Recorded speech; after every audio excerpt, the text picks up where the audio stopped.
Hello, hello. On today's show, Mike is going to show us the winners of the round 1A battles and the matchups for round 1B of Cover Combat 7.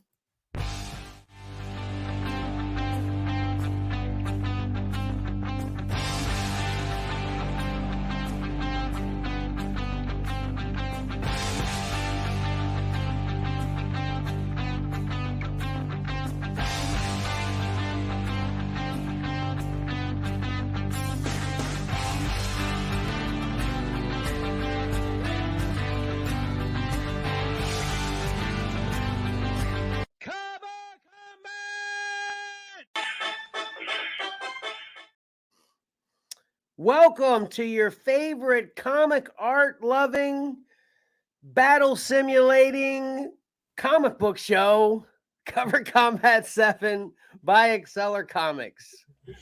I, of course, am your fourth or fifth favorite podcasting host, Kevin, and we've got a full house, back to the regular full house that we've had in other cover combats. First up is the man who shows us all this great stuff, Mike. Hey, what's up, man? What's up? And then next, we have Patrick here, but just to give everyone a heads up, a little bit under the weather, so we might not get as much riveting comments and all that good stuff from Patrick that we usually get, but he's here. Hello, Patrick. Hey, everybody. Oh, poor Patrick. He sounds so sad. And that one did sound sad. And then you can also see here on the screen, you're not going to see much more than that after the introduction. There is Johnny's Megatron head. Hey, guys. What's up, man? Glad you're back. Thank you. And then last but not least, we have my amazing sister, which is a perfect background producer, Karen.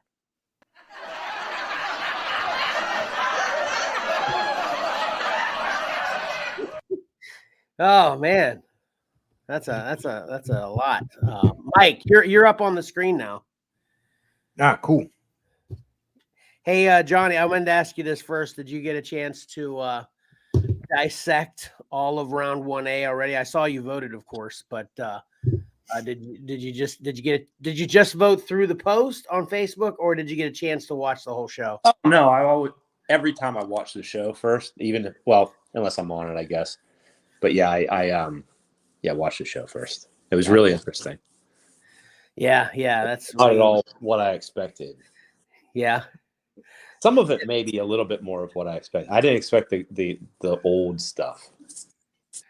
Yeah, I think we're all on the same page there, right, Mike? Yeah. It was nowhere near what I expected as well. Yeah, which was awesome, of course. Yeah, it was really interesting. Yeah. And then the old stuff was a welcome surprise for me. Yeah, that's what I'm feeling too. And then John, what about this awesome logo that Pat created? He's a genius, isn't he? It blows me away every time, the logo. Yeah. All right, Mike, let's get to what I'm sure everyone's going to be fighting about after the show is over.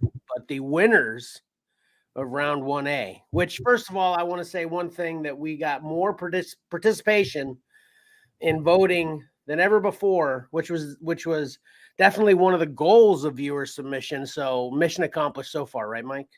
Yeah, absolutely. Yeah, this one was a lot of fun, and I had a thought in my head and it just jumped right out. Okay, so we're ready to just see the results then whenever you are. Everything's up on the screen, good to go. Yeah, we've got 32 matchups to go through. We've got the 16 winner reveals and then 16 new matchups, which are really exciting. Yeah, we had a oh, thank you.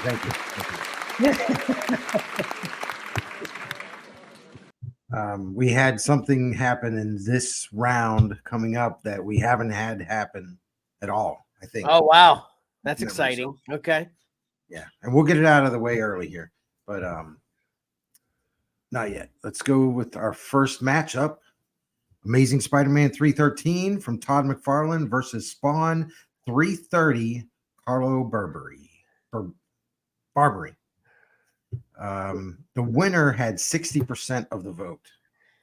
Oh man, I think I decided after I voted this one was my toughest one of the week for me to pick just because it's Todd and then it's Todd. Yeah. It's obviously Spawn, but then that's Spawn is Todd's creation, but Todd didn't do the art. Yada yada. Man, this was the toughest one for me. I don't think no matter what the results here, I'm going to be happy. I'm going to be sad no matter which way this goes. Right. Yeah, you'll be sappy. Yeah. What about you, John? Was this one easy for you, or was this tough as well? This was a little bit tough for me. Yeah. Mike. I think, it was tough. I think that Amazing Spider-Man is starting to pop up on everybody's radar. No, maybe it's because of our show highlighting it and somebody submitting it, but I'm starting to see it in kind of the collectors communities that I follow. More and more people starting to talk about this book. It was one of the Comic Toms, I think, like last week. Was it? Yeah. I think one of the top 10 or something. It was in something. Yeah, it was just because the lizards started getting hot again for whatever reason. And I think, Mike, you nailed it, though. The reason is because it's on Comics and Collectibles and Crawl Space that really, creates a big, to-do amongst our community. yeah, influencers will do that. Yeah. I think Tom saw it on our show. Yeah, right. Exactly. That's what I'm saying.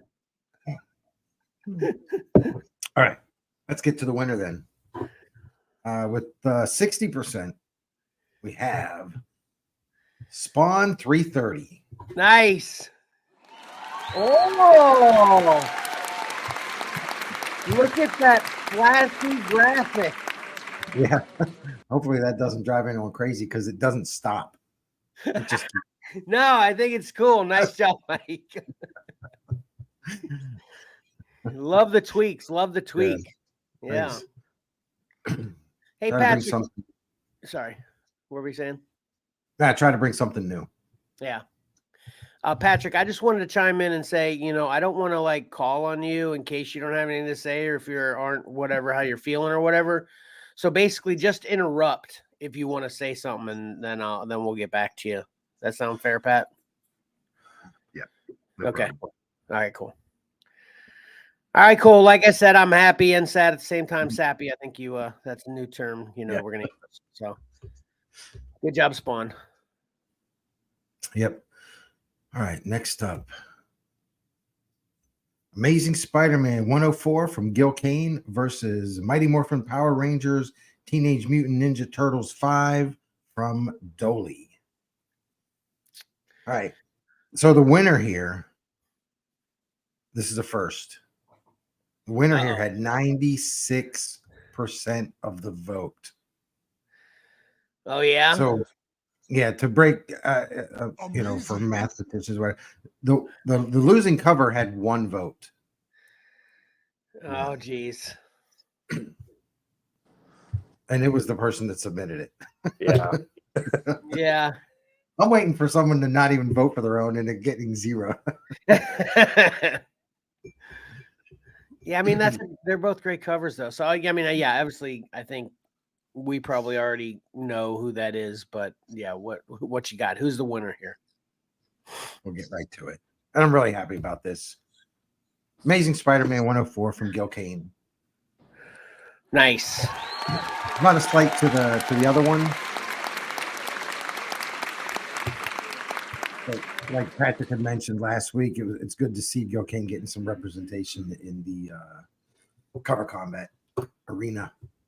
Yeah, that's definitely I like that Mighty Morphin Power Ranger covers as well, but I think it's, I don't know, for lack of a better describe, maybe even a niche book. It's like unless you're a Power Ranger fan, it's really hard to kind of put that in a category that could compete with something like this, Amazing Spider-Man.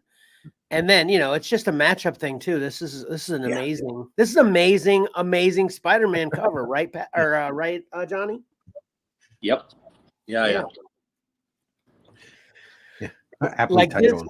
I feel a little bit bad for poor Tommy the Green Ranger. I don't know. yeah, I feel bad for that person too. But I think Mike mentioned it when we were preparing for Cover Combat 7 last season. Was hey, you coming into the ring, you got to be ready to get the beat down, right? Yeah. Mike? Yeah. Everybody has their like personal favorites. They're special to them, and that's probably special to whoever submitted it for some reason. Other than just maybe even just the aesthetics of it, just for some reason it's special to them, and it's just awesome that comics are that way. So yeah, agreed. Nice. All right, Mike. Excuse me. All right, next up, Spider-Punk #1 from Takashi Okazaki versus Dime Comics #1 from LB Cole. The winner here had 69% of the vote. Man, this was actually a little surprisingly tough for me. Mm-hmm. I like surprised myself. Like when I went to pull the trigger on the vote, I was like, it wasn't quite as easy as I originally thought it would be, because of different reasons. I can really appreciate that Dime Comics.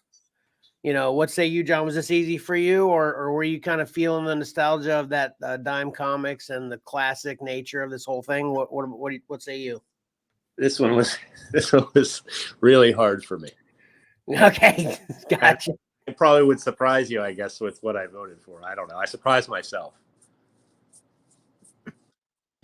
Well, you can say it now. Well, I'm assuming now. That's true. Okay, so I was surprised to see Spider-Punk on here, and then I was even more surprised that I voted for Spider-Punk on here.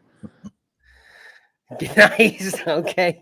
But I kind of dig it. I don't know. I like the yellow covers, and I kind of like that Spider-Punk cover. Yeah. I like it as well. Yeah, but I love that Dime Comics for what it is as well. Really appreciating that Dime Comics. Mike, how about you? Yeah, I think with the Spider-Punk, if he didn't have the bubble gum, I mean, I get it, kind of blowing a bubble, rebellious, blah blah blah. But I like everything else about it. The Dime Comics, I'm more interested in reading that one because it's this hero rescuing a beautiful woman from the executioner's axe and a vulture, and I'm like, why is she even up there? It's like there's more intrigue. Gotcha. Yeah. How does Spider-Punk throw? Daggum. How does Spider-Punk blow a bubble through a mask anyway, John? What's up on that?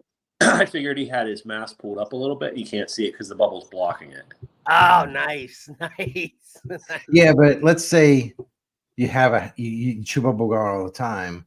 Would you do it while wearing a mask in case you forget you have the mask on, you blow a bubble inside your mask, then you've got a big problem.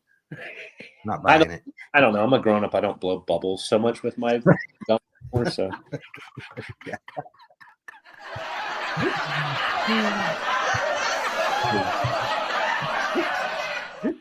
I love that you put it. I love that you put it that way, Johnny. You know what I do? I don't blow bubbles either, but you know what I do a lot and it kind of, I don't know, freaks my kids out or startles them or something all the time, is I like to pop it.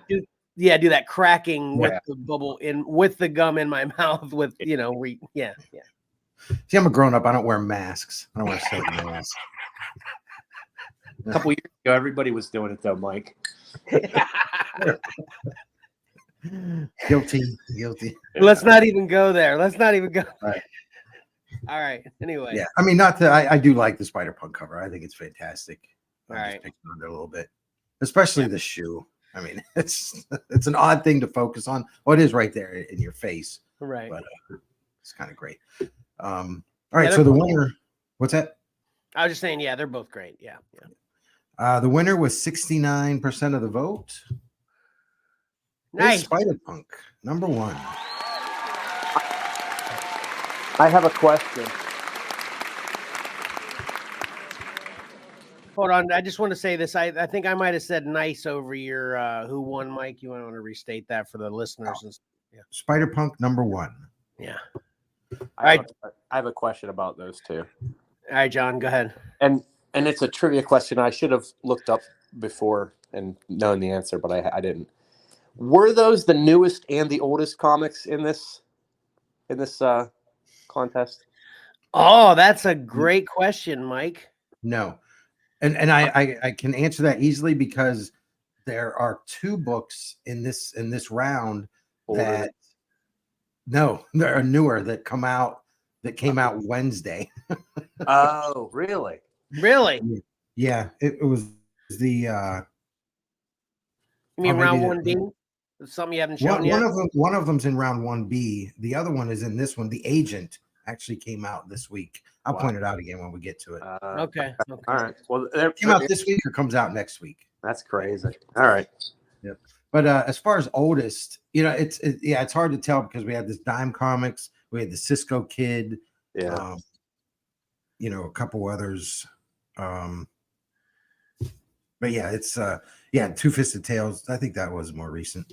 It's definitely a humongous contrast in ages, though. That's for sure. Yeah. Yeah. I should have written the dates down, and that is pretty interesting. So I'm going to find that out.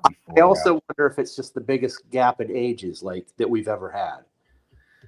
Oh, I would definitely say yes to that one. As a versus, right. Yeah. All right. Yeah. Yeah, because the Agent. It's weird how far apart these two are, but they're sort of similar in a way with all that dark black outlining of all the characters. Yeah, there are some honestly, if you look at kind of just the layout, they are similar. There are similarities. Like Spider-Man's arm and guitar kind of look like that, whatever that machine is in the back of Dime, the way it curls up and around. Mm-hmm. If you just look at the silhouette of these two, they're very similar.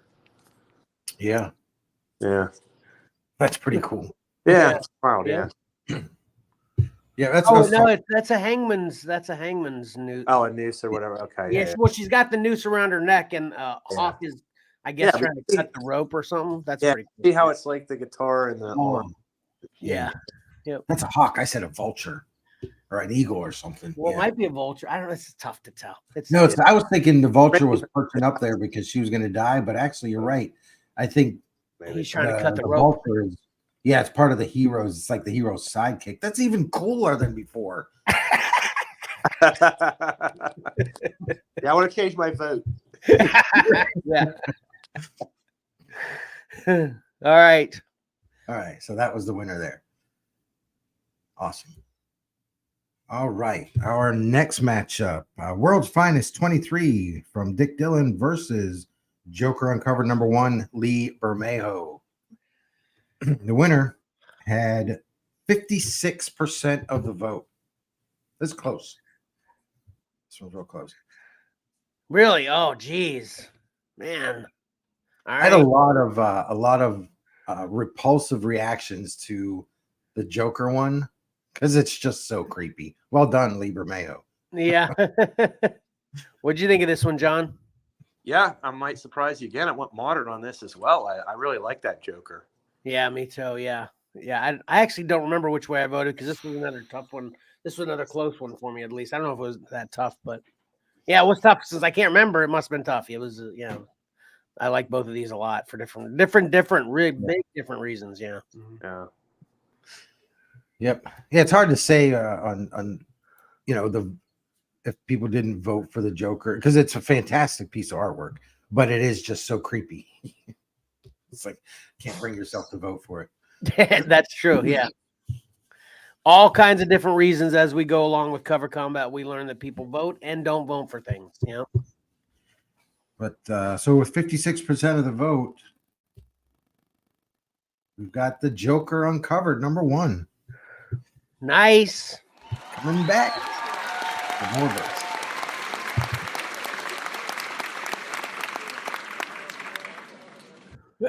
Interesting. I thought that World's Finest definitely had a chance. Well, it was only 56%, so it obviously gave up a good fight. That's good. That's cool though. Okay. That's close.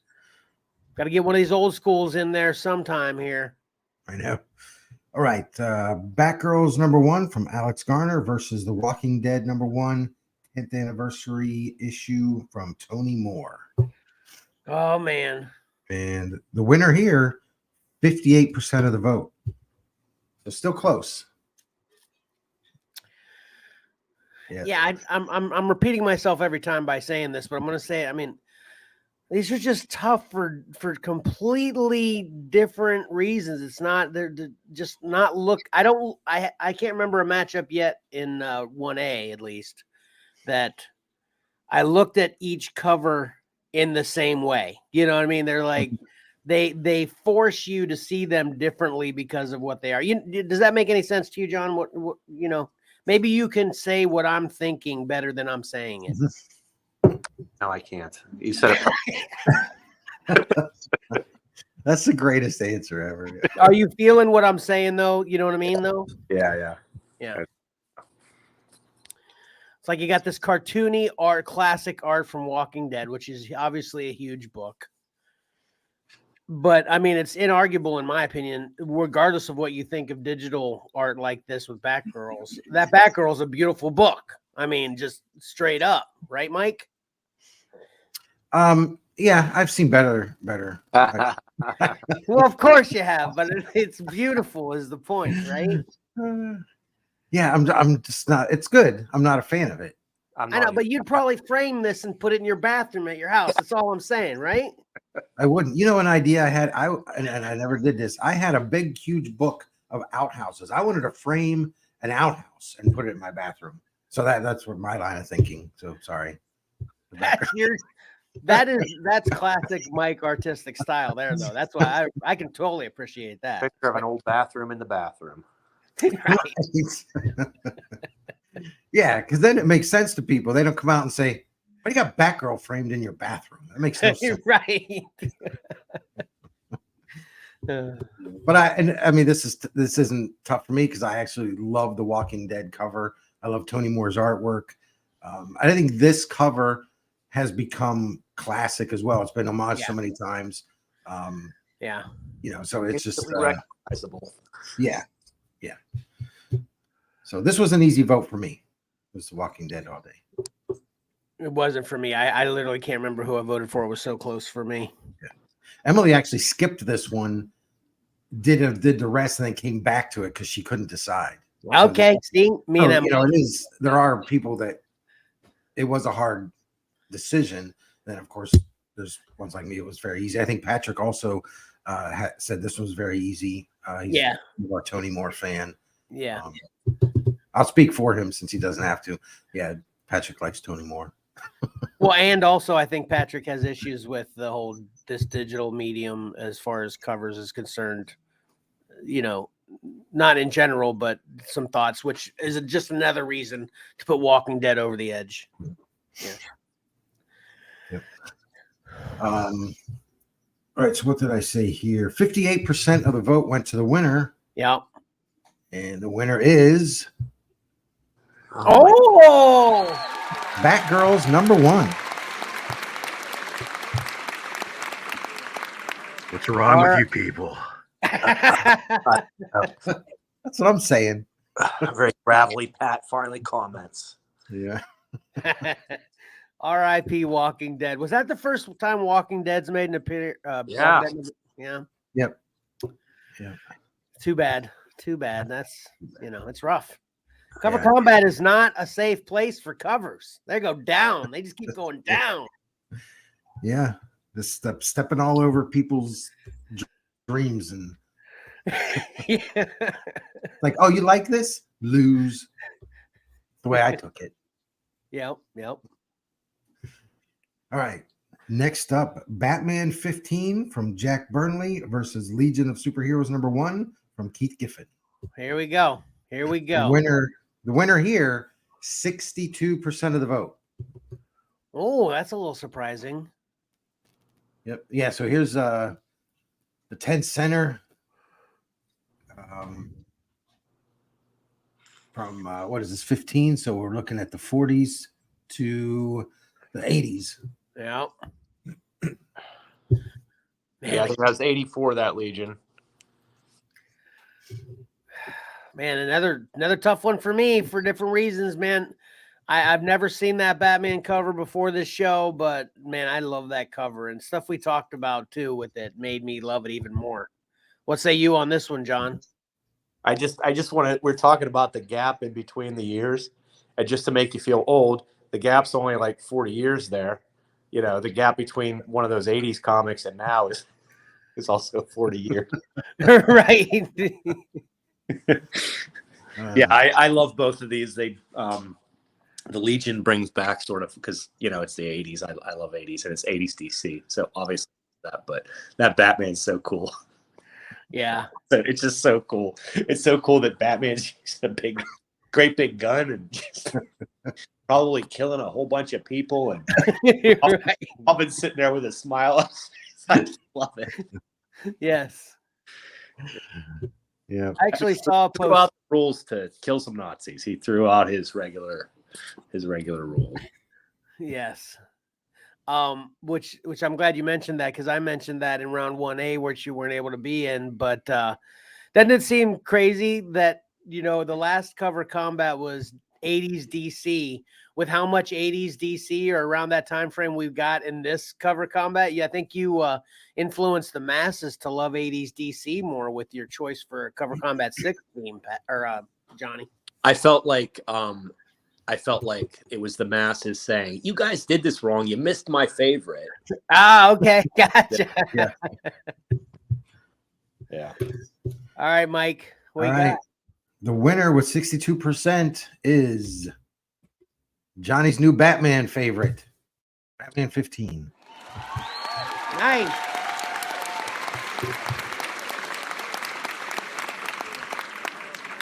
Well, that was a good fight, though. But there we go. We got one of the super uber classics through to round 2. So awesome. Great job, voters, in my opinion. Although it could have gone either way. Whatever, Yeah. Yeah, this was I was surprised on this one, but we've got a classic one making moves to the next round.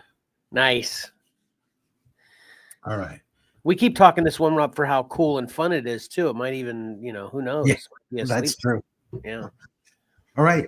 Speaking of classics, let's see if we can keep the ball rolling in that direction. We have Deadpool #7 from Peach Momoko versus the Cisco Kid 34.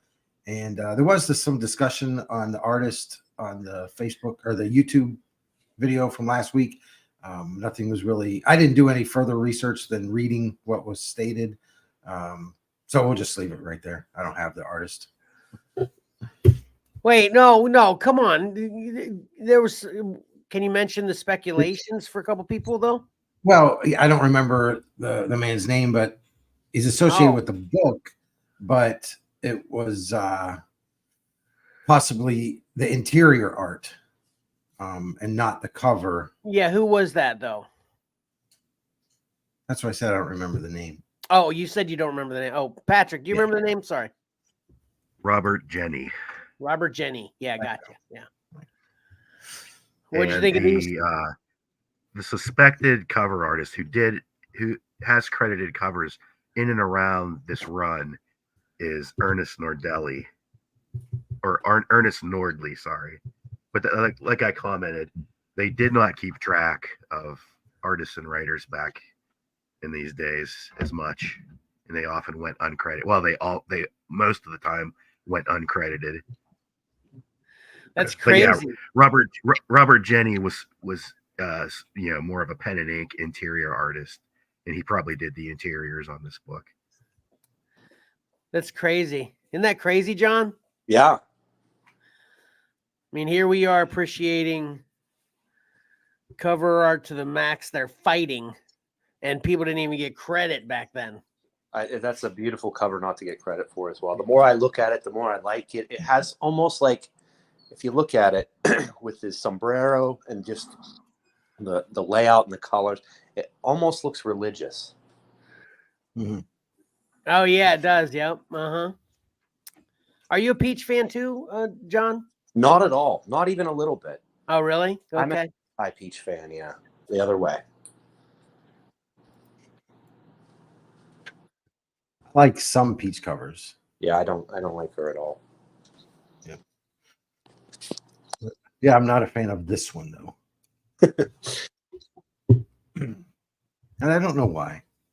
I really like the Cisco Kid. Where were we? So yeah, the winner here had 58% of the vote. Sorry, I had to step away for a sec. I want to say this, that I'm a big Peach fan. I'm the opposite of Johnny on this. I'm a big Peach fan. But as I was looking at this Peach cover more, I think I don't like this Peach cover much. So as I looked at this one more, I was appreciating the Cisco Kid more and more, and not thinking this was the greatest Peach submission. Although I still like it. It's just I'm not a Deadpool fan either. So, there's a little bit of combinations of everything going up against this one. But anyway. Yeah, she's done better covers. And this one just seems rushed. Like she's like, I got 5 covers to do. And, not even gonna finish painting him. Like, yeah, his arm's not connected to itself. So weird. Yeah. Okay. I shouldn't bash on it too much. Somebody's favorite, but yeah. There are better Peach examples out there. That's exactly my point. Yeah. I just love it now. The Cisco Kid, you said? Yeah. Yeah. I love the shadow too. You can see the villain's shadow on the side of the building there. Yeah. It's the more you look at it, I'm telling you, it's so good. Yeah, it is. Yeah.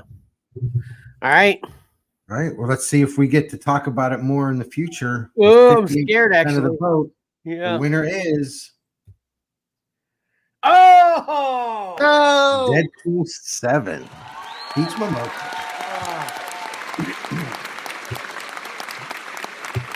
Ugh. Yeah. Well said, Pat. Oh, that's heartbreaking to me. Yeah, I think this one got the recognition vote, and just I'm chalking it up to people not focusing, like really looking at the pictures, just kind of looking at it and like, oh, Deadpool, yeah, I like Deadpool, and clicking on it. It's Maybe. I'm blaming Tyler. What was the percent? The percent was 58. Mm-hmm. Yeah, Tyler. It's all Tyler's fault. Let me see which one Tyler voted for. I know it was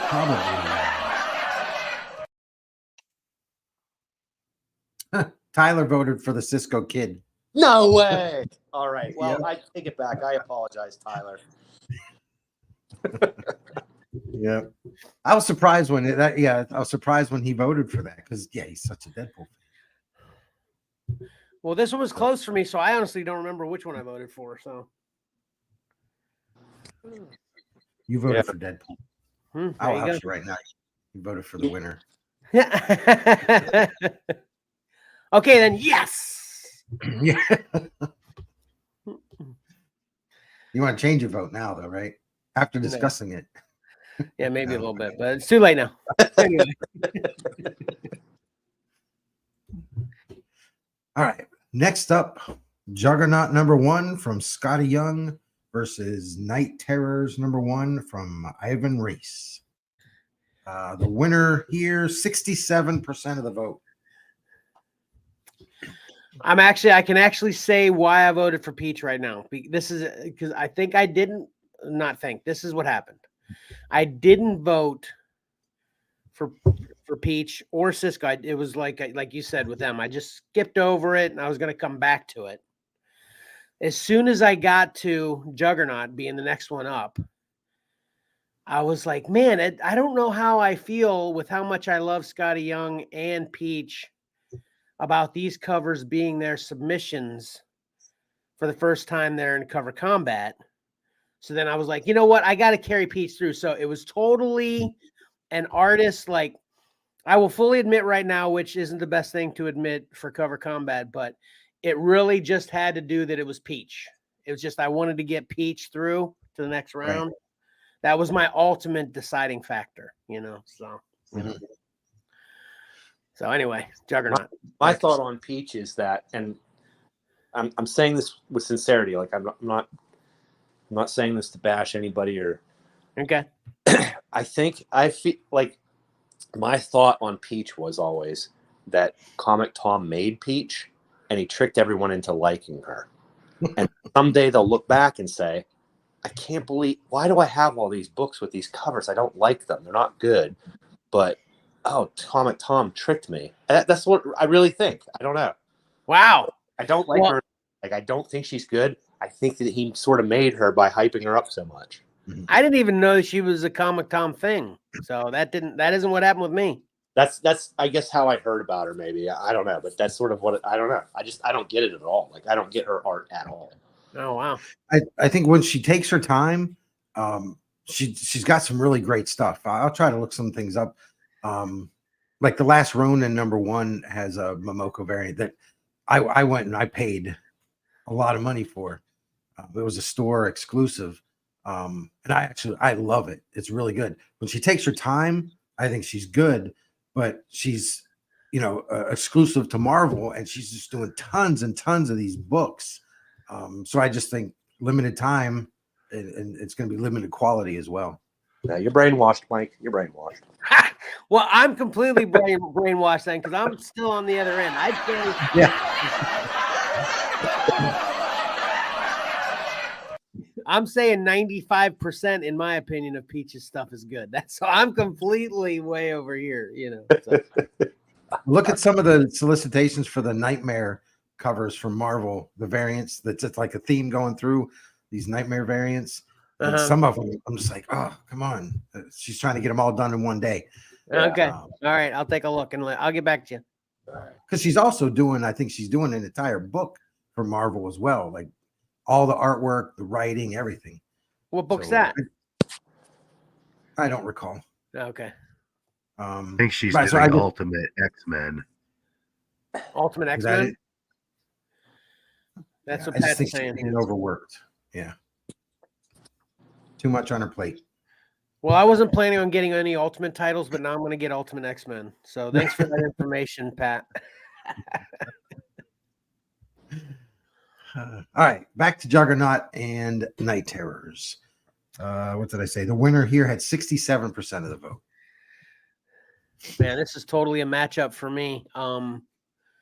Matchup choice for me. This one was pretty easy for me. So what say you, John, about this matchup? And then I don't know if we've ever heard your opinion on Scotty Young in general as well. Yeah, I can understand why people like Scotty Young. I get that one. Like, I don't think anyone was brainwashed to like Scotty Young, but it's just not my thing, Yeah. What about this matchup? Well, Scotty Young's not my thing, so it's an easy pick for me. Okay. What if it was Scotty Young versus Peach? Scotty Young, I would. That's what I'm saying. Like, I don't feel like anyone was tricked into liking Scotty Young. I get why. Right. He says tricked. Yeah. It's so funny you say it like that too, because, and I'm just gonna a little shout out to Mike right now. Is Mike was my first teacher back in the day of being tricked, the way you're putting it, Johnny, with music. It's like, no, that stuff's garbage. You're being tricked to like it because that's what you're listening to 24/7. But check this out. That's Mike's gig back in the day for me. He's right. Yeah. The radio will trick you into liking things. It's not good. Yeah, right. All right. Let's see. The thing I like about, I like Scotty Young. The thing I like about him also is he's so recognizable that someone like right now he's Mark's favorite artist. And I think part of that is because they are fun. But also he can recognize Scotty Young. Anytime he sees one, boom, he knows. So a lot of time when there's that recognition, somebody makes a bond with it a little bit more. So that's your first artist you kind of click with like that, where you can recognize them for whatever reason. I think is always gonna stick. I mean, you should show him some Calvin and Hobbes books and ask him who he thinks the artist is. Yeah. I've shown him Calvin and Hobbes. Yeah. And here's one of the interactive covers we were talking about too, so there you go. We might see this cover again in the future, right? All right, yeah.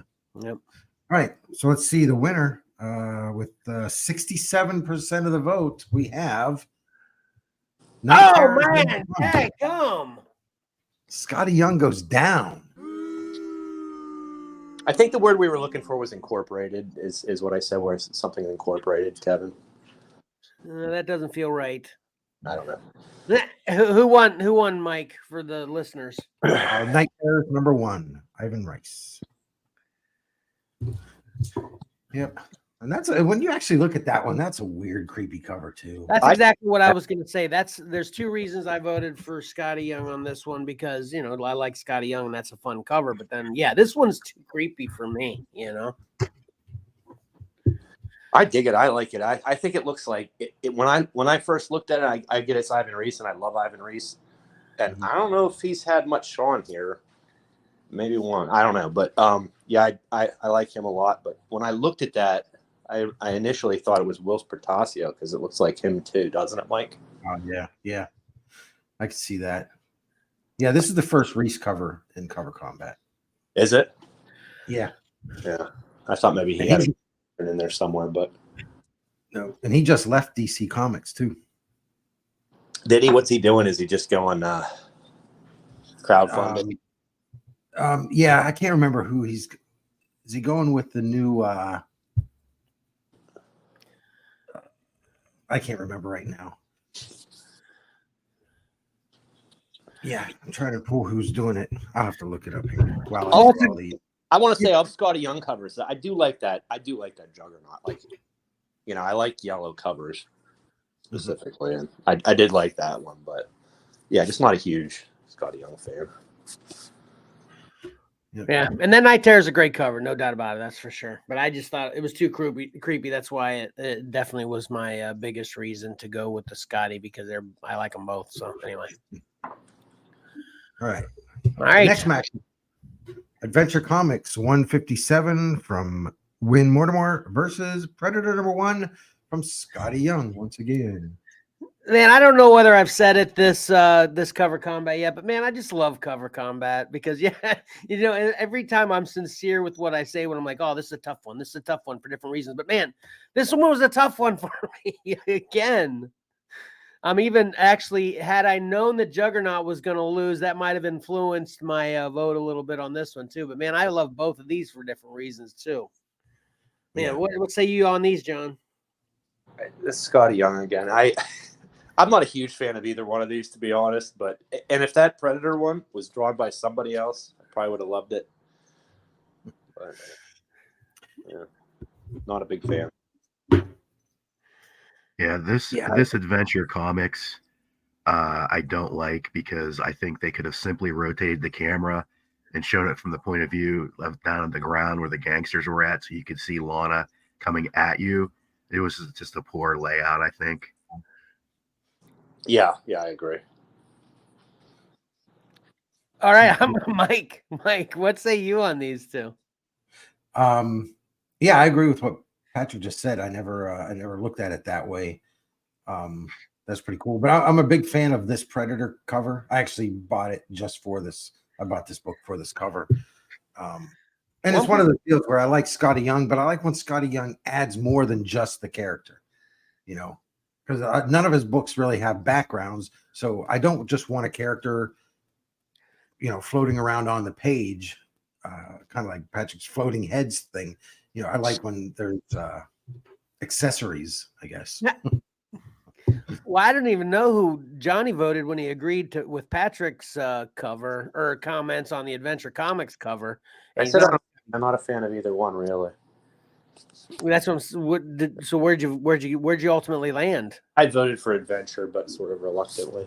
Wow. All right. Well, here's my take. That Adventure cover, and this is why the audience needs people like me, all this crazy artsy talk. This cover's hilarious. I just think this Adventure Comics is hilarious, with not only the fact that, I think we talked about this a little bit, that Supergirl's just like dive bombing off of a roof to dive at some gangsters to prove she's girl power to Superboy. And Superboy's just chilling there, and the fact that they're both chilling on a roof when they're Superman, it's just funny to me. In a residential area as well. There's like some gangsters down below. Yeah, it's like so funny. Yeah. And then, yeah, I love this Scotty Young cover. This is probably one of my favorite Scotty Young covers. It is one of the simpler ones, but I can appreciate his simpler ones just as much I appreciate his clever ones. So yeah, I love this Scotty Young cover too. So I'm hoping, actually, like I said, though, because of the Juggernaut falling, that Predator makes it through, though. So let's see. Who did you vote for, Kev? Do you remember? Did you vote for Predator? Yeah, I think I voted for Predator ultimately. Yeah. So I voted for Adventure Comics. did you? Predator. Yeah.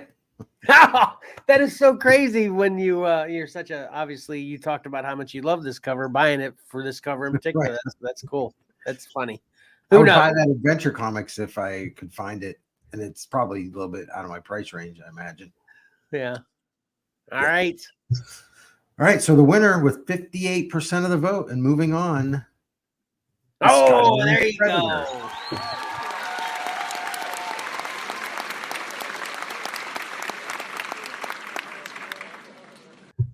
Watching round 2, it's going to be Predator versus Deadpool, and we'll be anyway.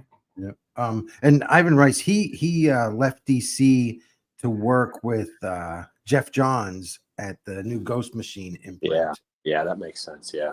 So, yeah, that whole universe is going to be pretty awesome. There's so much talent there.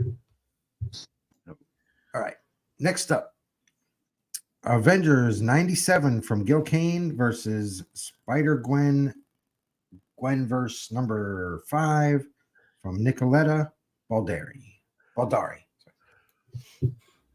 The winner here, once again, 58% of the vote. This one was super simple for me. Super simple. John? Me too. Same thing. Yep. Super simple. Mike?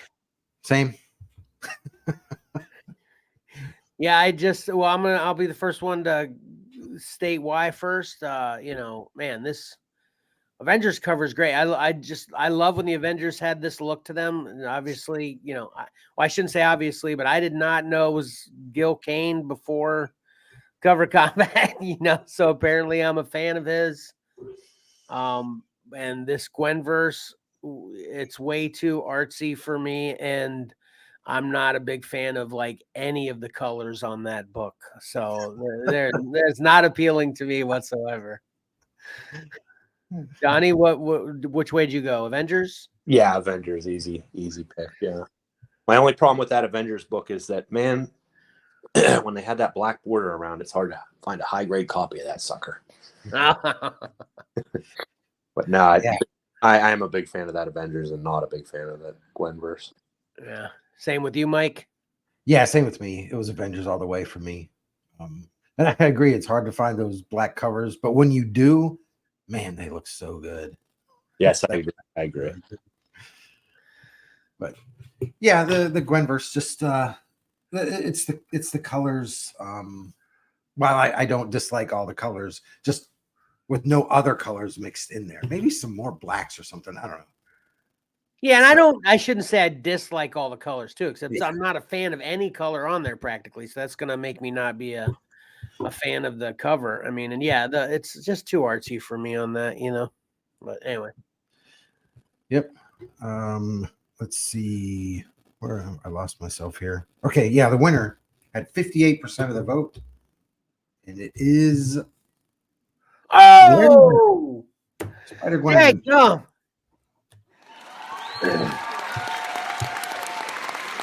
So, sorry. Try that again, Mike. Sorry, go ahead. Who won? Spider-Gwen, Gwenverse number 5. So you have a few weeks, and you can come up with some new ways to articulate why you don't like it. Yeah. Oh man, shows Xcellar Comics Group is obviously not in touch with the community. Apparently, ever since that Cisco kid, it's just heartbreak after heartbreak. Yeah. Yeah, it's like, dang it, we're running this thing, and our favorite books aren't even making it. Yeah. I'm just relieved that none of these are my submissions. The way I look at it. Yeah, you mentioned that yesterday, which was a pretty good point. Which, it's we don't have as much, we don't have any skin in the game in this one. Yeah. So Johnny does. So I can't wait. That's one of the things I'm looking forward to. The end of Cover Combat 7 first. Obviously who wins, but then second it'll be what book did Johnny submit? That's what I want to know. Johnny's got some skin here. We don't know which one it is. But Yeah. Well, I'm telling you, it wasn't Gwenverse. No, it was, okay. nor was it Scotty Young, nor was it Peach Mabuk. Yeah. All right. Next up, Fantastic 451 from Jack Kirby versus Midwest #1 Mike Huddleston. The winner, once again, we had a run there, 58% of the vote. What a close one. And I like both of these. Different reasons. They're very different in styles, but obviously the Kirby classic, and this one has a lot to do with the story too. It's just a really, really popular story. Middle West, I didn't read it, but I like that art style. Yeah, and they're both. It's interesting how they're both similarly somber and whatever as well, or what. Yep. Emotional, I should say. I feel like if this Fantastic Four loses, it might actually kill poor Pat.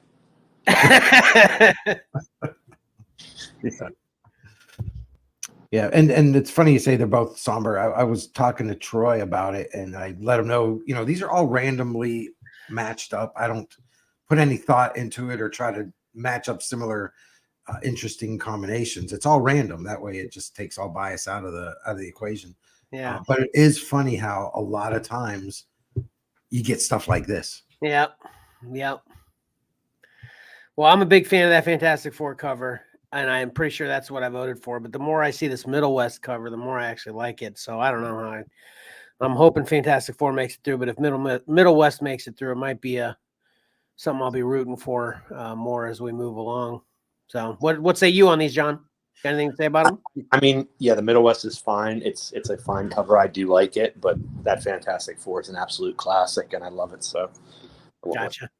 I was actually thinking once we saw this one submitted, and here's I think maybe what we were thinking when we talked about we got some unexpected submissions with Cover Combat 7. I was surprised this one wasn't in Cover Combat before, but you think this might have been one that should have been submitted already in the past by us, so yep. Such a great cover, the Fantastic Four. So yeah. All right, with 58% of the vote, moving on, we have Middle West #1. Oh man, dang. All right, Patrick. Patrick, are you okay? Thanks to my family. Appreciate the support. No, I'm not okay. I thought the Walking Dead decision was ridiculous. This is even more so. What the heck is that purple pink thing behind the kid? I don't know. I didn't read this book. The glass of cranberry juice, I think. No, I think it's attached to the building back there. It might be some a large container. It is weird. I don't know. It's like one of those little, hamster water feeder things that goes into the building. They go inside the cage. Yeah. The fox is cool. The kid's cool. The background with that demon is cool. The train bites. I don't think he's ever seen a train before, but that's a train back there. Just, I don't get it. But you know what is cool though? The thing. Yeah, I agree. I didn't look at the Middle West that closely. I just saw that thing and I was like, yep, that's the winner. Yeah, right. Yeah, I voted for Fantastic Four. Let me predict it now. I'm thinking round B. Round 2 is going to look a little bit more close to what we expected Cover Combat 7 to be originally. Yeah, it might. Unfortunately, yeah. All right. Which is fine. Hey, these are all good submissions. Yeah, it works out to be the way it works out to be. Yeah. Does that make sense? Yeah, it does. Is that even grammatically correct? I don't have time. I failed English Next up, twice, so I don't know. yeah. We've got Gen 13 #1 from J. Scott Campbell versus Berserker #1, Raphael Grandpa. The winner here, 62% of the vote. I have no idea which way this went. Yeah. Here you go. Similar covers then, too. They're both kind of looking at us, clenched fist, arms down. Similar, a lot more going on with Gen 13, though. That's for sure. Yeah, Berserker, everything already happened in the background. Yeah. Yeah, this one's interesting to see. I think Patrick had pointed out last week how, where J. Scott Campbell used to be in his art style. He's just come so far, and you can see the improvement over time to where he is now. A lot of similarities in how he does it, but everything just fits better in his current stuff. Yeah, actually like this a little better than his new stuff. Come on. Oh, really? But what do I know? What do I know? What do you know? Yeah, I do. I'm sorry. I think if we put it side by side, you would probably say, okay, yeah. Yeah, exactly. I may be able to appreciate why new is better. Not maybe. I can appreciate why new is better, according especially to smart art guys like you guys. But just in my fun, what I like better mind, this is better. Yeah. Like, I'm a Liefeld fan. I'm an early Image guy. So this falls more in line with that kind of stuff than what he is now. So yeah, this is J. Scott Campbell trying to fit in the Image mold. Perfect. Okay. See, that's why you guys say things so well. Nice job, Pat. Even when you're sick, you're awesome. Yeah. All right, John, what do you have to say about these two, though? I disagree with what Patrick just said, but I'll talk more about the Gen 13 if it wins next time it's on here because we're running so late. Okay, yeah, we are. I don't care about either one of these covers that much, really. I think I went with Gen 13, but just because I'm not a huge fan of that Berserker cover. All right. And moving on to the winner with 62% of the vote, Berserker. Now I'm gonna have to talk about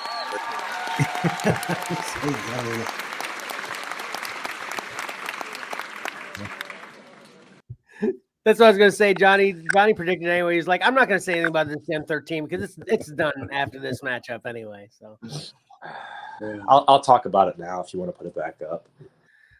Okay, real quick, Mike. So Patrick, have you ever seen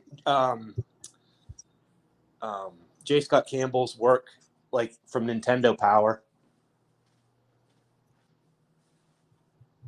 I don't know if you can hear me. Can you hear me? Boy, I don't think so. Yeah. So like in the 80s, when he was a child, like a kid, he submitted to a contest in Nintendo Power.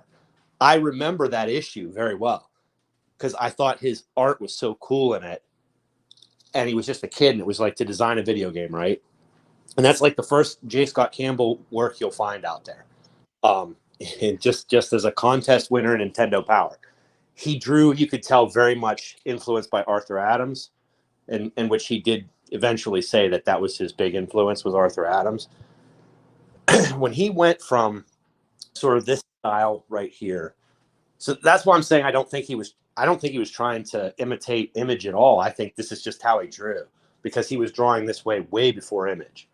I remember when he went from sort of this style here, which I'm not as big a fan of, to the style more in line with, I guess, what he does now. He cut a lot of the just extra lines out, and he did it for what he said was for time reasons, just because he couldn't keep up with a schedule when he was actually drawing the interiors of books. So he was sort of apologizing and saying that, I'm sorry I can't put this much detail into everything, but I thought it was such a big improvement. Like everything got better because he wasn't just putting a whole ton of lines in there that sort of would fill in his mistakes, I guess. So when he streamlined it and made it simpler, I feel like he really had to sort of work on his forms better. So anyway, that's the story about him. But yeah, if you can go back, you can Google it. Just look up like J. Scott Campbell, Nintendo Power. You can sort of see his submission. You'll see the Arthur Adams influence for sure. Yeah, you can definitely see the Arthur Adams influence here too. It may be the inker, maybe Alex Garner too, given that image spin. It's the pinched faces, you know, it sort of looks Liefeldish. Yeah. Things like that. But yeah, I totally agree with you. When he simplified, and you know, he definitely got better. He improved so rapidly, in my opinion, on that Gen 13 book. That to me, his peak was like the end of his Gen 13 run and into Danger Girl. And then actually, I think, you know, his faces have gotten weird since then. But that was like, to me, when he was the best was, end of Gen 13 into Danger Girl. That is extremely interesting stuff. Thanks for that input, John. That's awesome. That's exactly what I was thinking too. I'm glad we went back. I'm glad we went back to cover that. I'm glad you didn't throw in the towel on not commenting on that one. That was awesome. And another thing that's always crazy to me when you guys say it's like maybe it's the inker that messed up. I'm like, what? I've never been able to get down with that yet, especially when you talk about, you know, oh, the letter really has an effect on it. I'm like, what the? No, what? Ow. Anyway, I love you guys. Not messed it up, but it did. Yeah, different inker will make some of these pencils look totally different. Yeah. We've had this conversation before. It's just something that I haven't quite been able to track with yet, you know. But I'm gonna show you some examples later, Kevin. Not today, but another day. Okay. And you'll be able to see like the difference between the same penciler, different inker, and it's drastic. Okay. Yep. All right, next up, Teenage Mutant Ninja Turtles: The Last Ronin #1 from Kevin Eastman versus the Agent #1, Fernando Dagnino. And you're saying this just came out this week. This is what you were saying, Mike, huh? It's either this week or next week. I think it's next week. Yep. I would have figured that for an older book. That's crazy. Yeah. The winner had 70% of the vote. And this Last Ronin is what did I say? I think it's a store, not a store exclusive. It's I think it was one per store, something like that. Appreciation. It was a store appreciation cover. It was just the black and white with the red logo. This one was easy for me. I don't really like that Agent cover at all. I'm sure you guys are going to tell me how I'm wrong. John, what say you? Yeah, I'm not a huge fan of the Ronin cover, so I went with the Agent. Okay, Mike? Yeah, I went with Last Ronin because I love the cover. Yeah. And it's funny. I can't remember who in my family said it. They're like, "Oh, this one has a turtle on it." I'm like, right, because it's a Ninja Turtle. It's one of the turtles. It's not just a turtle. He's one of the turtles. Yep. And they voted for the Agent. All right. What did I say? The winner here had this was pretty big. 70% of the vote went to the Last Ronin #1.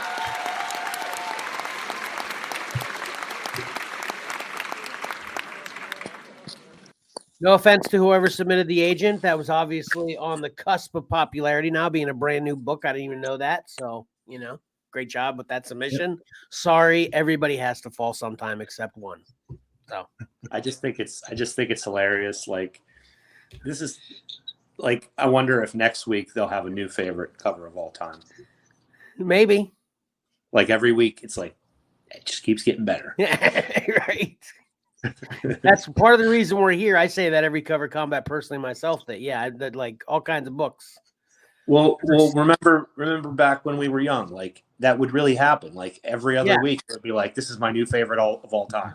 Yeah. Yep. Same thing with music. Adding that on, I do that with my kids all the time. It's like, this is the best song ever. That's what I used to say until the next song. And then that's the best song. Yeah. Right. Yeah. Yep. Speaking of that, daggum, this Two-Fisted Tales. I don't know anything about this, but this is definitely sorry, Mike. Go ahead. That's right. Yeah, let me get to Two Fisted Tales 25, Harvey Kurtzman versus Batman 422, Todd McFarlane. 423.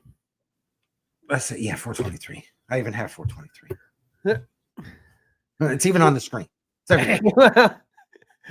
What I was just gonna say is obviously I'm a huge fan of this Batman cover, but man, this Two Fisted Tales, this is a great cover. I like this more every time I look at it, you know. So what about you on this one, John? Yeah, I'm the same, Kevin. I love them both. I've never seen that Two Fisted Tales, but I do love it. Yeah. But Batman 423 is a classic as well. So I don't know.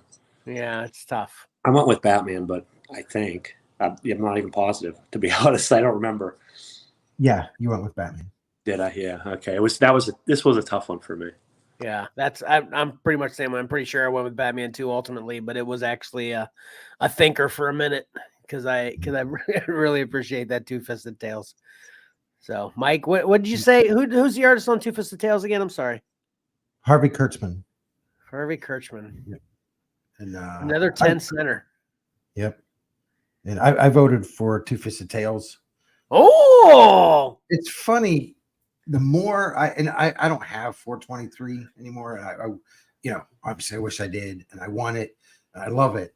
But the more I'm seeing it, the less I like it. I hate when you say those things. You say that about a lot of stuff now. I don't like that. Well, I still love it. But it's easy for me to not vote for it because the Two Fisted Tales, like you guys, I had never seen that before. It's awesome. To me, it's fresh. I mean, geez, that makes a lot of sense. Book. Yeah, that's an interesting way to put it. Yeah, right. It's so brutal too. Like that's a violent cover. It really is. Well, and I love the campy, jokey nature of it in the midst of his buddy just dying. Like, and I don't know that. To your point there, Mike. Go ahead, Pat. As to Mike's point, Chelsea was doing her votes, and she's like, "Wait, this Batman again? Two Fisted Tales." Yeah.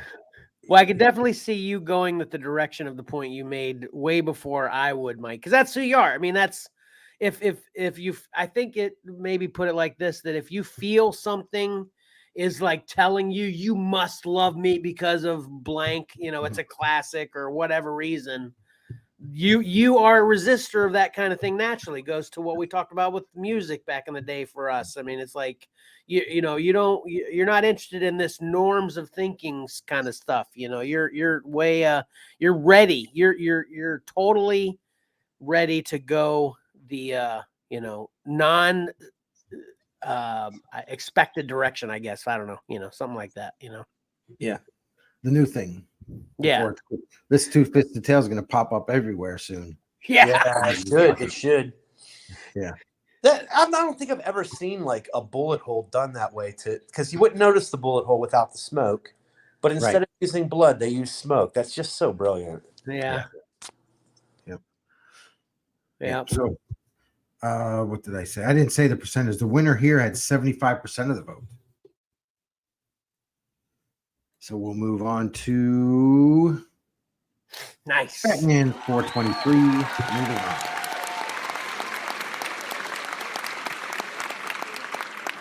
All right, try that again, Mike. I think you were clapped and nice over. Sorry.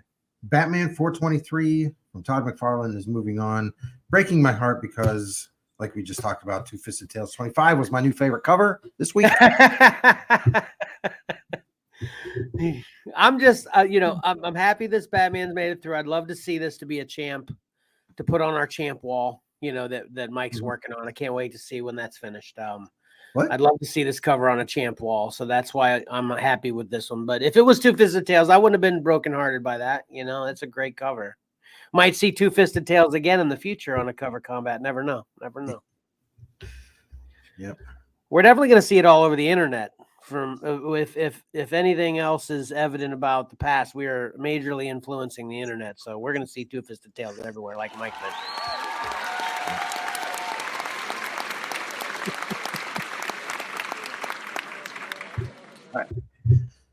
All All right, let's get to the next matchup. This one was fun here. Wonder Woman 10, George Perez versus Dragon Arrow #1, Giuseppe Mattioni. And let me get to it. The winner had 71% of the vote. Interesting. This is a very interesting matchup. I'm not exactly, I don't, this one's pretty easy for me. I don't, I'm not really feeling that Dragon Arrow too much. Although noticing the dragon in the background maybe it made me appreciate it a little bit more, but it wasn't quite enough to put it over the edge for Wonder Woman in the back. I should say noticing, obviously you could see it right away, but kind of looking at the, presentation with the dragon in the back and him just chilling there in front of it, kind of made me double think, but ultimately this was pretty simple for me. How about you, John? Easy for me. This was almost the Wonder Woman that I submitted into the 80s. 80s Okay. from last time. This was real close, and it has all the George Perez things with the rocks and just the detail and all the different characters, like so many different people put effortlessly into one cover. And then when you fold it out, yeah, it's so good. I love that Wonder Woman. Awesome. Yeah, Mike. Yeah, I agree. The Wonder Woman is just it's hard to beat. It's so nice. Sure. But I do like the dragon on Dragon Arrow. I've never seen this book. It looks like a European book. Yeah. And I really like the way the dragon is presented in the background there. Yeah. But ultimately, I voted for the Wonder Woman.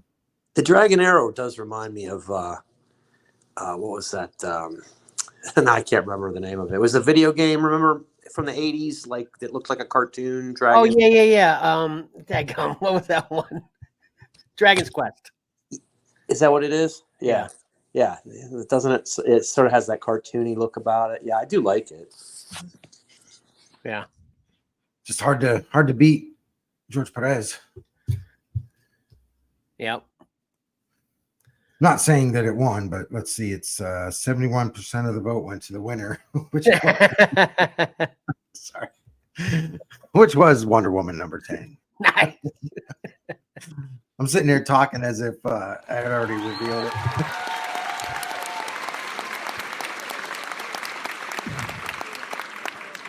I can imagine that's tough for you, Mike. So, yeah, we'll give you a couple slip ups like that regularly. Karen's happy about this round so far. Wonder Woman's making it through. Scotty Young's making it through. She's good. She's good. Yeah. All right. All right. This is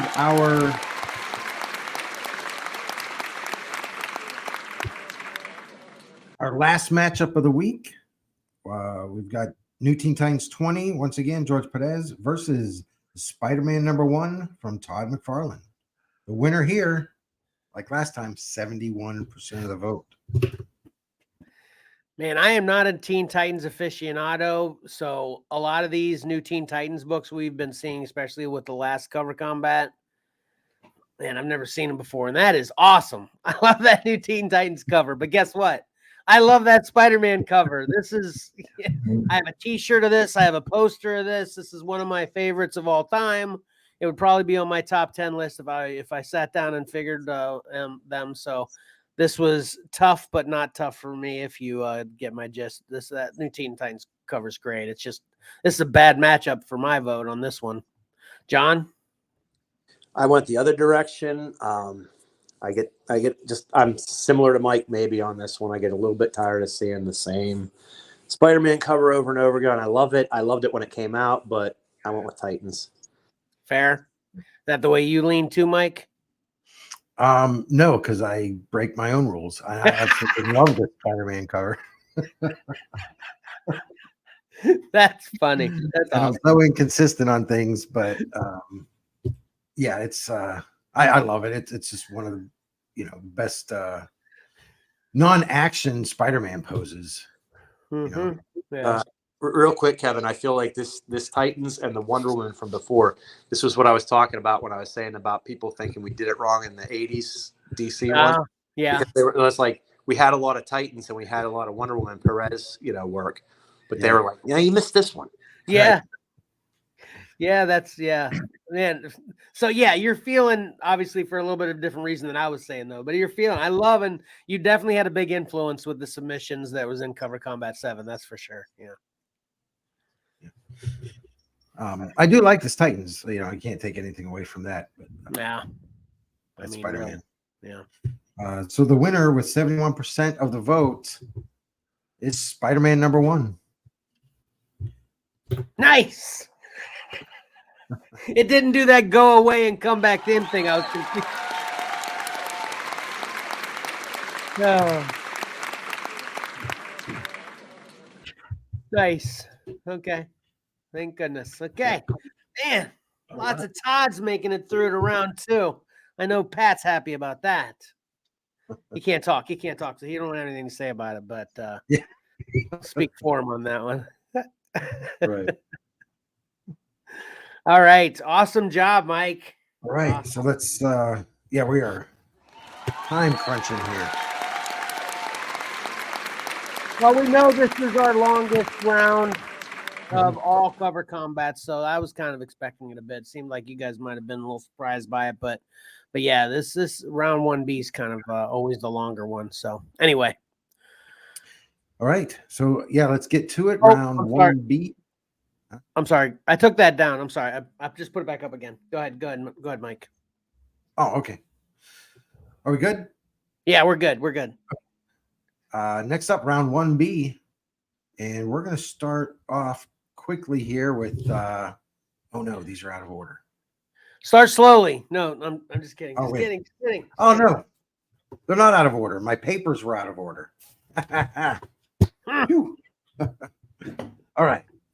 First up, we've got Superman 252 from Neil Adams versus Mighty Morphin Power Rangers Teenage Mutant Ninja Turtles #4 from Dolly. Ah.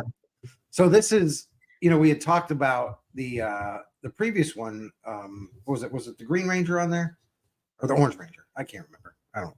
Anyway, so I think these were it was a themed, variant covers for this title, where you had the It would Power appear that Rangers as one and then the Turtles as another one. Very cool. that Superman folds out too, right, Mike? That's a wraparound. Yes, it does. And there you go. Well done, Johnny. I had that picture of Superman on my pillowcase when I was a little boy. Wow. Yeah, it's just Superman. The other characters weren't in it. Correct. It was just highlight Superman. Yeah. Yes, it was that, and so I have a very special place in my heart for that Superman. Yeah. That's a great cover. Really. What a great surprise when you see that, and then you pick it up, and then you turn it over, and it just boom. Yeah. So, but not to take anything away from the Turtles. Yeah, unfortunately, I'm feeling that who knows though, anything could happen in cover combat. But yeah, that Mighty Morphin Power Rangers from round 1A and this one from round 1B, they're just matchup problems. I mean, if maybe going against another modern cover. Yeah, it's hard to beat nostalgia sometimes. Yeah. And obviously awesome super quality art and layout too, Yeah, with Neil Adams. Yeah. All right. Next up. Nope, not there. Here we go. Wolverine #1 from Frank Miller versus Tony Stark Iron Man #1, Alexander Lozano. Oh man, it's crazy. Now this Tony Stark #1, it had there were multiple variants. The same, I think it was the same, same artist, but they all had a different armor in the foreground there in the top right. Man, what say you about these, John? I want to hear what you got to say. Well, the Frank Miller Wolverine is a classic, obviously. The other one is that, Mike, is the Iron Man part of that like an homage to the Bob Layton one where he's putting on his suit? Do you know? Oh, I don't know. The pose is real similar. Yeah, I think it might be. Yeah, that didn't dawn on me. I know which one I'm going to vote for easily on this one, but we'll see. Yeah, this one's real easy for me. This man, super easy for me. Yeah. Mike, is this a tough one for you? No. Okay. No, this is easy. All right. Next up, we've got Flash 23.3, Brian Boccolato versus Original X-Men #1, Ryan Stegman. Now, this Original X-Men #1, this is another book that comes out next Wednesday. Yeah, I just realized that as it came up. Yep. Mm-hmm. And then the Flash these were presented in the lenticular form as well. Yeah, that's a 3D cover. That looked cooler in 3D, but yeah, it doesn't translate. I tried finding good pictures, nothing translated. You'd have to hold. Yeah, you'd almost have to hold it up and sort of show it. But yeah, which I think it still looks cool, but yeah, it doesn't do it justice. That's for sure. Next week I'll pull one up and show it. Okay, cool. Okay. Yeah, I don't think I got this cover. Yeah, I have them all. I remember you were getting those. Yeah. But I absolutely love that original X-Men cover. Yeah, it's awesome. Yeah. I like Stegman, and I like that trade dress too. I'm gonna have tough time with this too. This is a good matchup. Lots of ice on these. Lots of the ice cover. Oh yeah. Yeah. Once again. It's why Mark saw it and says, "Where's Iceman's costume?" Like, he's ice. This would be a good matchup to see who would win in the X-Men versus the characters on the Rogues one there. Yeah. Oh yeah. Mm-hmm. Good crossover.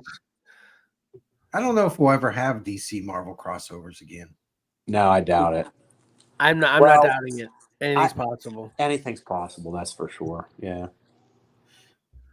It would generate sales, I'll tell you that much. Yeah, that's what I was going to say. New people in charge, getting their heads on straight and understanding that it's about they're trying to make sales to keep this machine moving forward, do the right thing, blah, blah, blah. Yeah. All right, next up, we have 346 from Eric Larson versus Drax #1 from Scotty Young. And so before you guys even ask, the Scotty Youngs, they're not all from the same person. That's actually something I was going to say. Yeah. Okay. Interesting. And I have to track down a copy of this Drax #1 for Mark because as soon as he saw it, he's like, I want that. Like, yeah, all right, I know. I'm not really digging the art on that too much, actually, but that Rocket's comments pretty funny. That helps the cover. Let's face it, the only thing not funny about you is that you're not funny, or the only thing funny about you is that you're not funny. That's pretty funny. Oh man, I agree. This one's tough for me because I don't like Venom with the big, with the tongue and all the slop. And it's purple. Yeah, this is not a good Scotty Young cover in my opinion. So this one's tough for me. Which one what is it like? Or dislike the least? Dislike the least, right? Yeah. Is that where you are on this, John? Oh no, I really like that Amazing Spider-Man. I don't think the tongue's overdone in that one, and I the slop's like I don't know. I think it's fine for this. I love the black. I love I love the reflections. That's okay. Yeah, I really like that Amazing Spider-Man, but from the eyes up, he looks cool. Yeah, and honestly, like it's not Liefeld's fault though that they decided to color the slop green. Like that was a weird choice. Or I'm sorry, Larson. Yeah. Larson. Oh yeah, Larson's. Yeah, that's kind of making it worse. But yeah, I like that Amazing Spider-Man. That's probably my favorite Larson cover of all time. Wow. Okay. This is almost an old school Negative Space cover too. Looking at it, Yeah, it is. It very much is. Yeah. All right, Mike. All right. Next up, I love this one. The Punisher #1 from Mike Zeck versus Spider-Boy #1 from Kara Andrews. This is awesome. Man, this is a crazy matchup. These are both so epic. Oh, man. Daggum. I love both of these.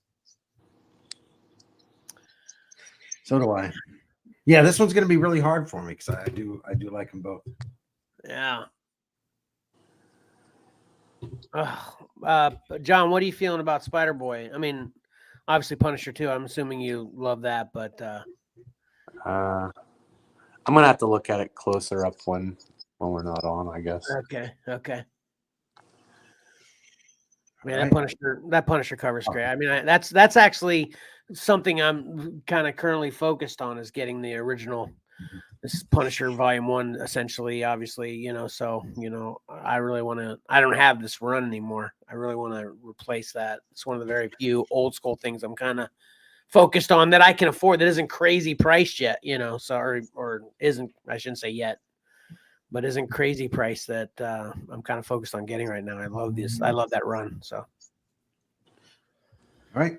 Next up, we have King in Black, Gwenom versus Carnage #2. Oh, David Nakayama versus Amazing Spider-Man 64, John Romita Sr. that's great. That's awesome. Yeah, if you're a Nakayama fan, which I am, but man, you can't go against Romita. That thing is awesome. And yeah, they're both awesome, again, for different reasons. I keep repeating myself. Yeah, but I love them both. Oh, John? Yeah, same. Yeah. us all seeing them for the first time too. It takes, that's why we can talk more about it when Gotta they sink in, yeah. Yeah, that's true. Because I've seen them numerous times. Right. Yep. Okay. Right. Next up, this one's great. This one's so great. Wait till you see this cover. All right. Never read this book. Don Winslow of the Navy #1 from Virgil Parch. Now I asterisk that because kind of like the Cisco Kid there, I was having difficulty finding who the artist was. So holy cow, I completely messed up I have Don Sinslow. Should be that. Yeah, I didn't even notice that. Yeah. But, a little autocorrect going on there. So I'm 99% sure that it's Virgil Parch did the artwork there. And then we have Dark Knight's Death Metal #7 without the trade dress from Tyler Kirkham. Oh, man. Yeah, it's kind of crazy. That Don Winslow, it's I have no idea. I think it was written by a man it was in the Navy, and I don't know anything else about it. Well, Shazam is saying he's apparently a dynamic star of radio and movies. That's what Shazam says in the thing there. So apparently Don Winslow used to be a big deal, and he's in a comic with Shazam loving him. The coolness factor is definitely a 10 on that one. It's just then looking at the cover, which is pretty awesome too. And that death metal might be a little bit too creepy for me. I'm not sure on this one. John, anything to say?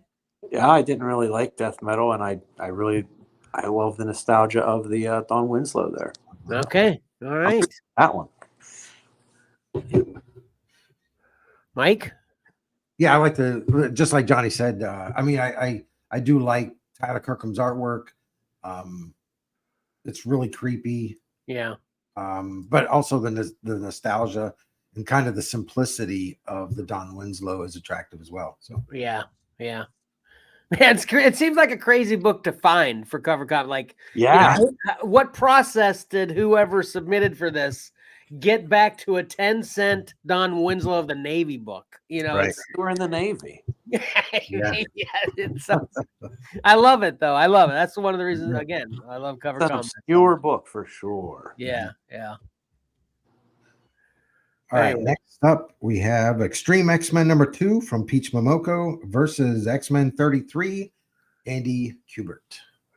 Now there's a great Peach cover. That's a better Peach cover. I will give you that one. I like that one. Yeah, I like that a lot. I already know Johnny likes it more because it's complete, right, John? I do like it better than the other one. That is for sure. Yeah. But then that's a great X-Men book. Yeah. Oh, Yeah.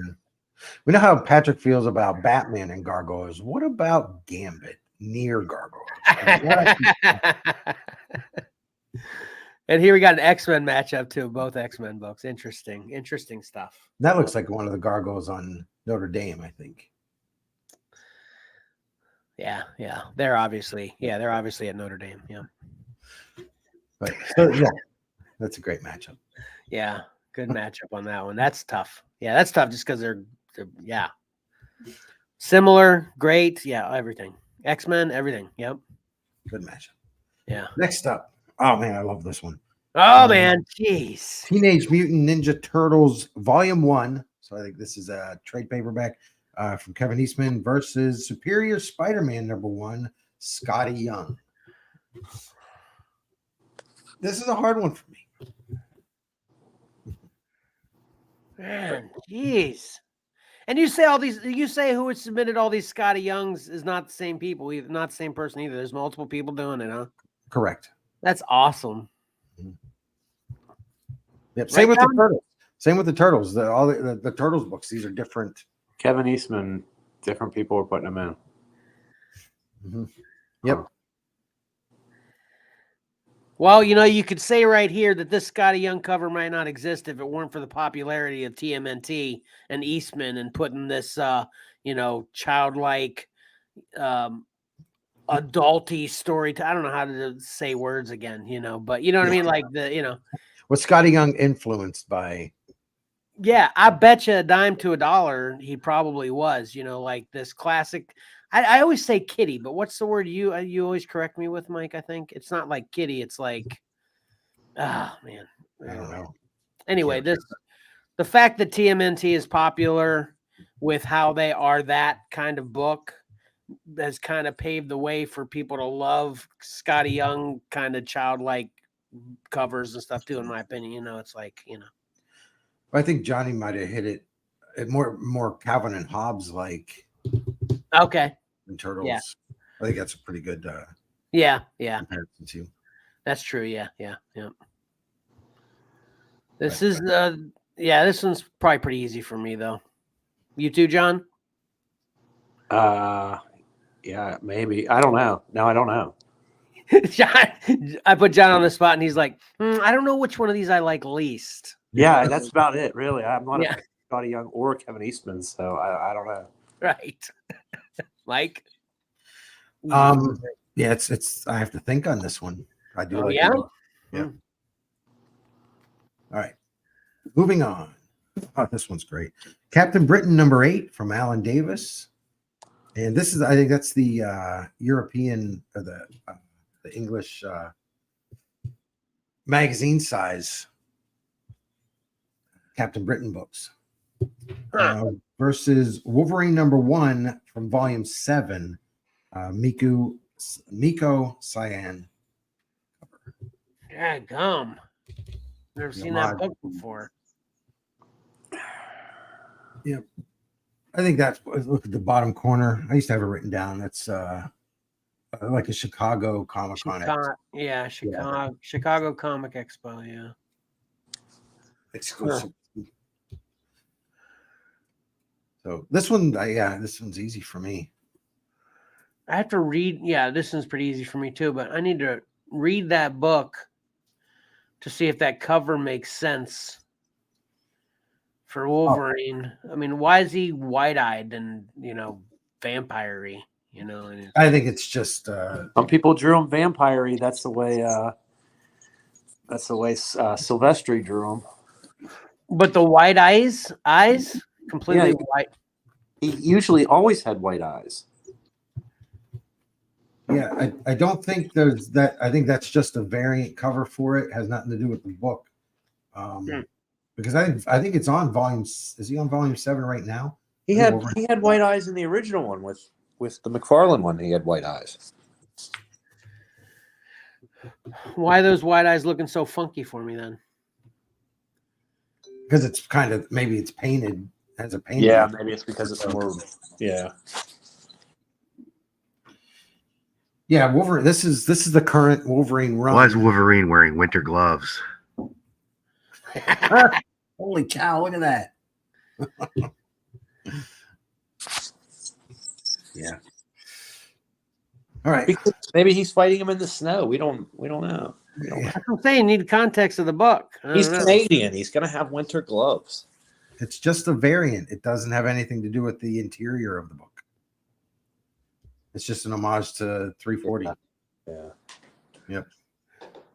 So Okay. All right. that's why I'm voting for Captain Britain. Are you really? Yeah. That's Excellent. not why, but yeah, I'm voting for that Captain Britain. I love it.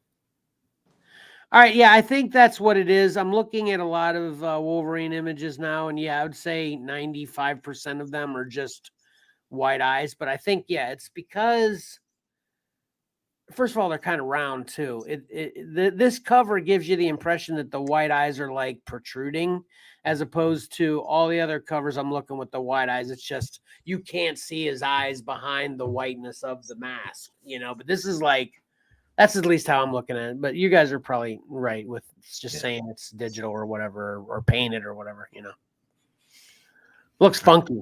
Looks funky. I'm definitely going to remark this when I buy it because I dig everything except for that. I'm just going to put a little pupil, right? All right, moving on. Once again, Mighty Morphin Power Rangers, Teenage Mutant Ninja Turtles 2, number 2, from Kevin Eastman, and Master of Kung Fu 64, Paul Galassi. Interesting. Yeah, that's a crazy matchup. Johnny, there's so much reflection on that book. I know. I'm looking at that. Like, I don't usually like Kevin Eastman, but I'm kind of digging that. It's like a drawing on a drawing, when you do the reflection. Yeah, there was the reflection on, like, what was it, number 2 or 3, where those robot guys and the turtles were reflected at, the original series. Yeah. But yeah, I don't know. This was, I kind of might go with the turtles on this one. I do like that. That's an interesting Masters of Kung Fu, though. Yep. Takes me back to the Saturday Kung Fu Theater every time I see those. Or was it Friday night Kung Fu Theater? Whatever. Yeah, I think it was Saturdays. Saturday. Next up, Journey into Mystery 88 from Jack Kirby and Steve Ditko versus Moon Knight 57 from Stephen Platt. That's a tough one for me. Another interactive cover. Yeah. Yeah, I wish I had those Stephen Platt Moon Knights. Yeah, I have those. Yeah. When they were coming out, I wasn't interested. And, years later, I go, I wish I would pick those up. He has an interesting career to look back on. Yep. The rise and You fall. can go back one when you have a chance, Mike. Yeah. The rise and fall of Stephen Platt. My computer crapped out. Oh. So is that where you wanted to see, Pat? Thank you. I like both of those, man. That's a tough one. And that is funny, too. It's Masters. Yeah, that's good. Thanks. Mutant Ninja Turtles, the ninjas, and Kung Fu. And That's true. No, that's true. I didn't even think of that, too. There you go. Another crazy coinkydink. Matchup. Yeah. All right. Well, you go back to the, yeah. I need to look at this one long and hard, too. All right. It's an interesting spot. Both that it's almost like that Spider-Man and that Moon Knight aren't the same artist. They're so different. Well, if you compare their thighs. yeah. Maybe it's the colorist or the inker or something that's making. Well, the same guy inked them both. Same inker, yeah. He inked his own work on this, I think. I was just trying to be funny, but I failed. But anyway. I know you were trying. Good job. All right, thanks. Yeah, I'm gonna have to take a long look at those. Yep. Okay. Good matchup. I like it. All right, next up, Batman 17 from David Finch versus Captain Marvel Adventures 39 from CC Beck. And I think we have definitely, I mean, obviously, I think Mike's been confirming it anyway. The interesting fact that a lot of these old school, new school, you can't trying to line up who you think submitted what and kind of give one person 9 books. There's more old school than could belong to one person here. So, it's like obviously coming from multiple people. So interesting. Love it. It's so crazy. Yep. Oh, man. Yeah, I need to look at both of these for a while, too. I love that Batman cover, but that Captain Marvel Avengers is cool. What's that worm talking about? I don't know. I can't quite see it. Oh, yeah, I don't know. I didn't read it. Oh, you're turning nothingness to Captain Marvel. Nothingness. Is that Mr. He's laughing at him. He's obviously his arch nemesis in this book. Mr. Mind? Yeah. And he visits Pittsburgh. Come on. Extra Captain Marvel at Pittsburgh. That's awesome. Yep. My dad was a Captain Marvel fan in his day, Oh, yeah? Yeah. Nice. Yeah. All right. All right. Next up, we have Hulk 223 from Rich Buckler versus Avengers Rage of Ultron graphic novel from Jerome Opena.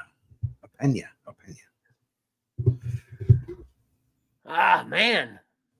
Daggum. Yeah. Once again, it's that, the old school look. I love that Hulk cover. Kind of a more modern layout, art style. So you on these, John? Anything to say about these? Well, I love that Hulk cover, that's for sure. But Yeah. I have to look at that Avengers bigger because there's a lot going on in it. Yeah. Yep. And I like Jerome Pena. He's really good. So yeah, this is a hard one. As much as I love that Hulk, then you got to look closer at the Avengers. Yeah. All right. This next one's great. If I told you there's a G.I. Joe cover in here. Yeah, bring it. Bring it. All right. Are you ready? Yep. G.I. Joe's number 6 from 1951 from Norman Saunders versus The Hobbit number 3 from Dave Wenzel. Oh, man. I remember when that Hobbit book came out, and I was just like, I was a kid still, and I was just a little bit too expensive for me. But I remember looking at it. I never did go back and get them. I should do that. They're so beautiful. Mm-hmm. But that G.I. Joe's pretty awesome, too. Yeah.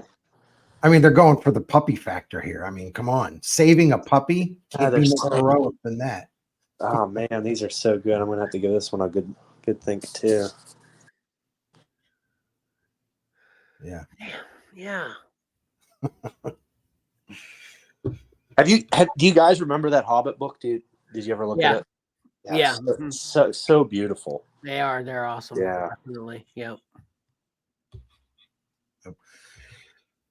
That G.I. Joe is awesome.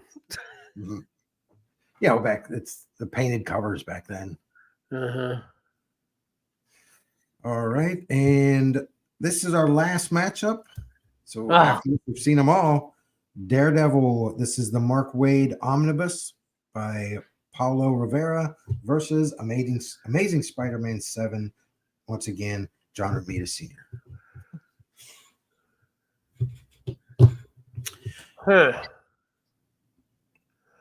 This on the face of it, pretty easy choice. I was just going to say this on the face of it's a pretty easy choice for me, but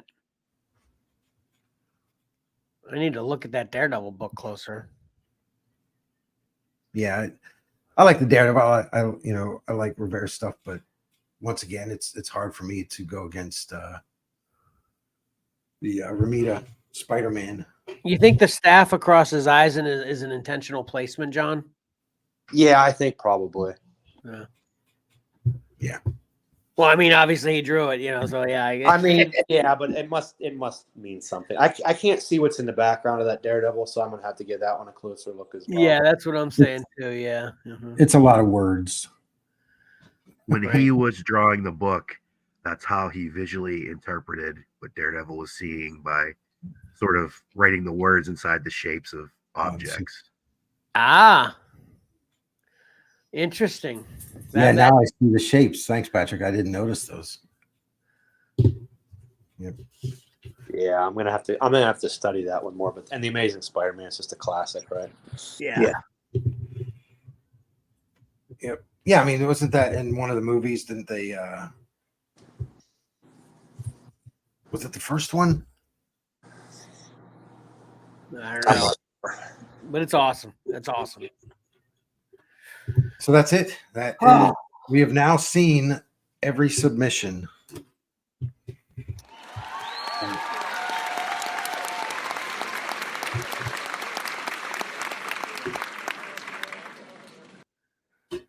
All right, I'm just going to be the first one to say it. I'm sure you guys are probably going to agree. Bravo to the submitters.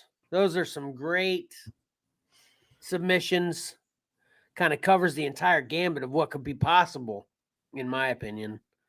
So great job on that to the submitters, and good luck to everyone, Right, Mike?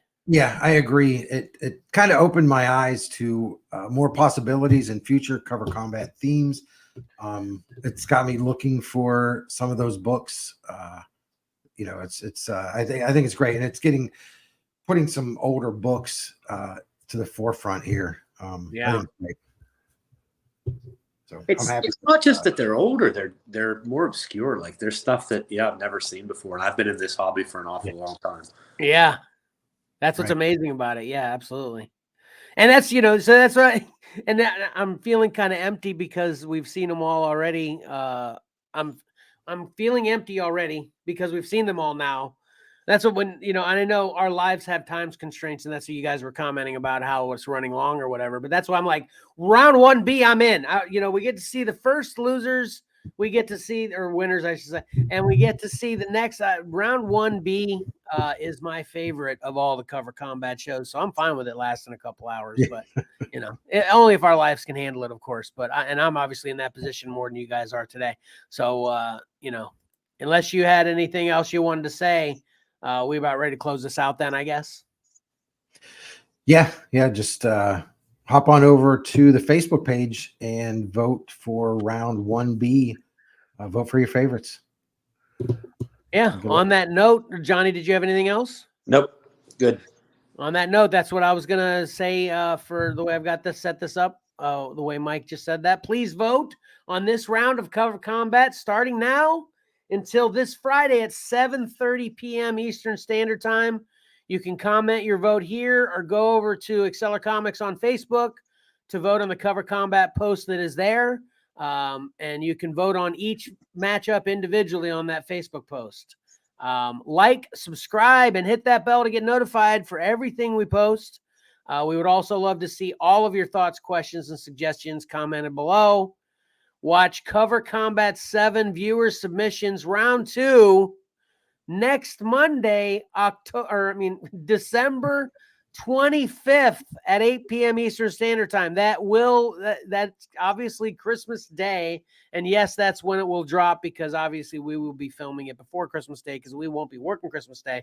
But that's the first time you can see it. If you got nothing else going on Christmas night, maybe you don't get the presents you thought you'd get, you need a little pick-me-up, check out Cover Combat 7 round 2, Christmas evening, 8 p.m. Then follow Xcellar Comics on Facebook, Instagram, and or X, aka Twitter, and follow Xcellar_Comics on TikTok to see the latest posts and updates for the next rounds of Cover Combat. You can help support Xcellar Comics Cover Combat shows, including the prizes that are involved with them, which I've got behind me here, through Patreon at patreon.com/Xcellar Comics. And then please watch our next live stream on YouTube or Facebook this Saturday, December 23rd at 9:30 a.m. Eastern Standard Time. We actually didn't talk about that in the pregame at all. So I'm just going to roll with that's what I'm assuming is happening. But maybe I might be the only one there. It's kind of a weird way the holidays are laying out this year. So we'll see what happens. Right, Mike? Yeah. All right. Awesome. Man, I can't wait to see how this all plays out. It's going to be spectacular. I love viewer submissions. I want to keep them rolling. So everyone, send me your submissions and win big prizes. Right, Mike? Absolutely. Right, Johnny? Unless I spoil it for them, you don't know. I might put the internet. Say that again. I couldn't hear you over the clapping. Say it again. Well, I might spoil it for them, and I apologize if that happens, but I'm still in the running, That is true. Yeah, that's It'd be true. a horrible spoiler and finally win one of these things and then take away somebody else's prize. I am going to be conflicted on what happens if that happens. But I'll ultimately be happy in all directions. So on that note, until next time, don't forget, appreciating great art is awesome, but reading a great story is also fun. So why not pick up a comic book and do both? Xcellar out.